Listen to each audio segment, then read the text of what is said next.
ഇതൊരു അജണ്ടയാണ്. ഈ ഭാരതത്തിൻ്റെ സംസ്കാരത്തിലെ ബ്രാഹ്മണർക്കെതിരെയുള്ളൊരു ഏറ്റവും വലിയൊരു അറ്റാക്ക് തുടങ്ങിക്കഴിഞ്ഞു വേണം മനസ്സിലാക്കാൻ. ബ്രാഹ്മണർ എങ്ങനെ നോർത്ത് ഇന്ത്യയിൽ നിന്നുള്ള മുസ്ലിങ്ങൾ മാത്രം അന്യ സംസ്ഥാന തൊഴിലാളികൾ പറയാതെ അതിഥി തൊഴിലാളികളായി വന്നവരിൽ ഭൂരിപക്ഷവും മുസ്ലിങ്ങളാണ്. അത് എവിടെ നിന്ന് വന്നവരാണെന്ന് നമുക്കറിയാം, ഞാൻ പറയേണ്ട ആവശ്യമില്ല.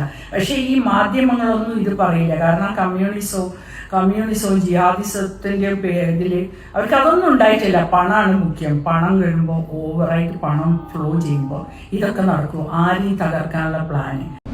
നമസ്കാരം. ഭാരതം അത്യുന്നതങ്ങളിലേക്ക് വളർന്നുകൊണ്ടിരിക്കുക. സൂര്യ തേജസ്സായി ഒരു രാഷ്ട്രം വളരുമ്പോൾ പല ഭാഗത്തു നിന്നും ക്രിമികടികളുണ്ടാവും. അത് നമ്മൾ കാണുന്ന ഒരു കാര്യമാണ്. എന്ത് സാധനമാണ് നല്ലതുണ്ടെങ്കിൽ അവിടെ കുറേ ചീത്ത വരും.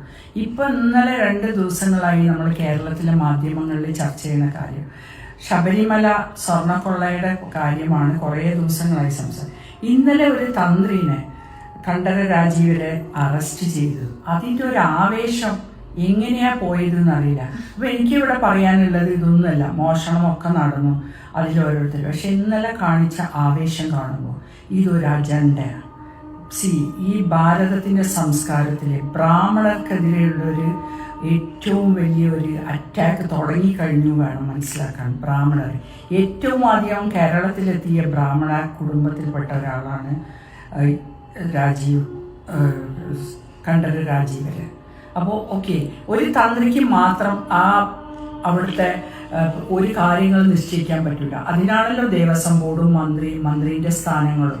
ആക്ച്വലി ഇന്ത്യയുടെ നിയമം അനുസരിച്ചിട്ട് ഒരിക്കലും ക്ഷേത്രങ്ങൾ പൊളിറ്റിക്കൽ ആൾക്കാർ തന്നെ കൈകാര്യം ചെയ്യാൻ പാടില്ല. പൊളിറ്റിക്കലി അല്ലാത്ത അതാണ് നമ്മൾ എല്ലാ ക്ഷേത്രങ്ങളും ഗവൺമെന്റ് അതിന് എഴുതി കൊടുത്തപ്പോൾ അന്നത്തെ രാജാവ് ചെയ്ത ഡീൽ ആക്ച്വലി. അപ്പോൾ ഇന്ന് അതിൽ ദേവസ്വം മന്ത്രിയുണ്ട്, ഒക്കെ പോയി ആ മന്ത്രിനെ എന്തിനാ വെച്ചാൽ ഇതുപോലെയുള്ള കാര്യങ്ങളിൽ നോക്കാനും അതിന്റെ സുരക്ഷിതത്വം ദേവസ്വം ബോർഡ് ചെയർമാൻ എല്ലാ സംഗതികളും ഉള്ള എവിടെയും ഇല്ലാത്ത ഒരു സ്ഥലത്ത് ഇതൊന്നും കാണുന്നില്ല. അപ്പൊ ഇത് ബ്രാഹ്മണർക്കെതിരെ കൊണ്ടുവന്ന് ജിഹാദി അജണ്ടകൾ നടപ്പിലാക്കുന്നതിന്റെ വേറൊരു സ്റ്റൈലാണ്. എഴുതി വെച്ചോളൂ, ഞാൻ പറയുന്നത് ശ്രദ്ധിച്ചു കേട്ടോളൂ. ജിഹാദി അജണ്ടകളുടെ വേറൊരു രൂപമാണ് കാശ്മീരിൽ സംഭവിച്ച പോലെ. കേരളമാണ് 370 ആർട്ടിക്കിൾ ഡിമോളിഷ് ചെയ്തതിനു ശേഷം കേരളമാണ് ഉന്നം വിളിച്ചത് എന്ന് നമുക്ക് പലർക്കും അറിയാം. എങ്ങനെ നോർത്ത് ഇന്ത്യയിൽ നിന്നുള്ള മുസ്ലിങ്ങൾ മാത്രം അന്യ സംസ്ഥാന തൊഴിലാളികൾ പറയാതെ അതിഥി തൊഴിലാളികളായി വന്നവരിൽ ഭൂരിപക്ഷവും മുസ്ലിങ്ങളാണ്.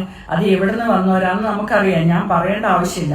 പക്ഷെ ഈ മാധ്യമങ്ങളൊന്നും ഇത് പറയില്ല. കാരണം കമ്മ്യൂണിസവും ജിഹാദിസത്തിന്റെ പേരിൽ അവർക്ക് അതൊന്നും ഉണ്ടായിട്ടില്ല. പണമാണ് മുഖ്യം. പണം വരുമ്പോൾ ഓവറായിട്ട് പണം ഫ്ലോ ചെയ്യുമ്പോൾ ഇതൊക്കെ നടക്കും. ആരെയും തകർക്കാനുള്ള പ്ലാന്. തകർക്കുന്നത് എല്ലാം ഇതിലൂടെയാണ്.